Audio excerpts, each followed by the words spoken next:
की पुराण एकमेव ईश ग्रंथ नाही, त्याच्या अगोदरही अनेक ईश ग्रंथ, अनेक पैगंबरांवर, संदेष्टांवर, प्रेषितांवर अवतार नाही.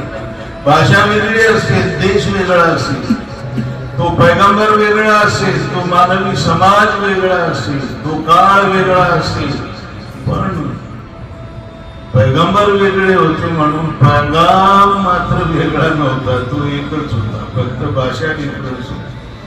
मेसेंजर वेगळा आहे, मेसेज एकच आहे. जीसस असेल, इंडियन असतील प्रेषित, किंवा अजून कुणी असतील, किंवा प्रॉफेट मोहम्मद सल्लल्लाहु असतील, या सगळ्या प्रेषितांचा, संदेष्टांचा संदेश एकच होता. त्यांच्या पश्चात त्याच्यामध्ये हेराफेरी झाली, ही गोष्ट वेगळी आहे. ढवळाढवळ झाली, ही गोष्ट वेगळी आहे. कुराणाची 4 मूलभूत तत्व आहे.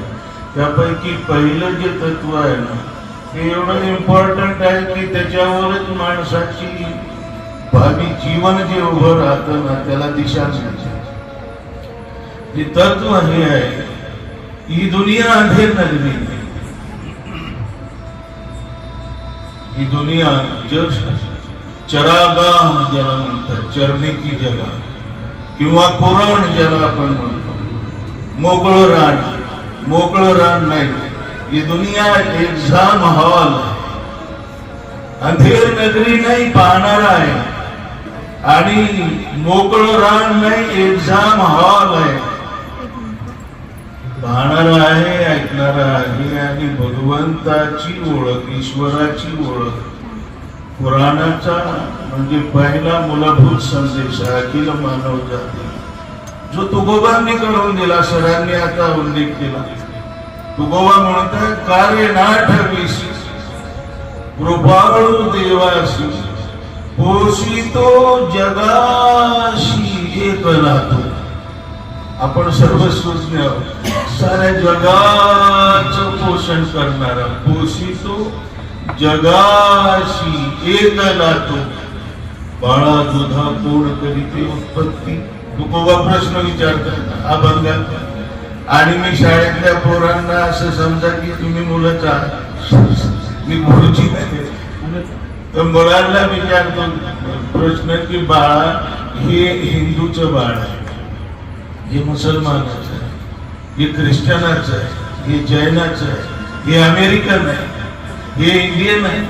या साऱ्या लेकरांकरता दुधाचं नियोजन करणारा कोण आहे रे? एक आहे का वेगवेगळे आहे? छोट्यानी पोरं उत्तर देतात, बाळा दुधा पूर्ण करीती, वाढवी श्रीपती सवे फुटची तरुवर उष्ण काळ मासी, जीवन तयासी कोण झाली, तेणे तुझी काय नाही केली चिंता, राहे त्या अनंता आठवली. तुका म्हणे ज्याचे नाम विश्वंभर. पुन्हा काय ओळख करून दिली पा, विश्वंभर, साऱ्या विश्वाचं भरण पोषण करणारा, साऱ्या विश्वाचं.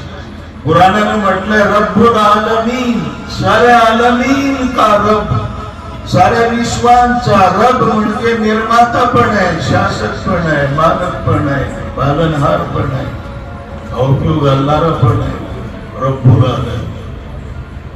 तुका म्हणे ज्याचे नाम विश्वंभर, त्याची निरंतर ध्यान करी.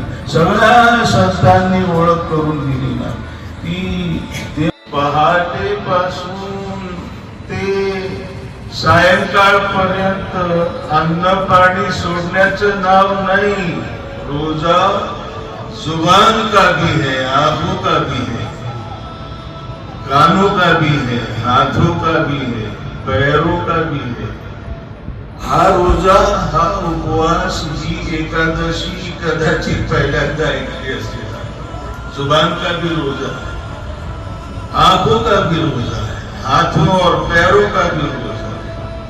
आणि हा खूप महत्वाचा रोजांचा जो उद्देशच पुराणात सांगितला तो मुळात तकवा आहे. लहान लागून तकून, तुमच्यामध्ये तकवा नावाचा गुण निर्माण व्हावा. हा तकवा काय आहे ते मी तुम्हाला सांगतो.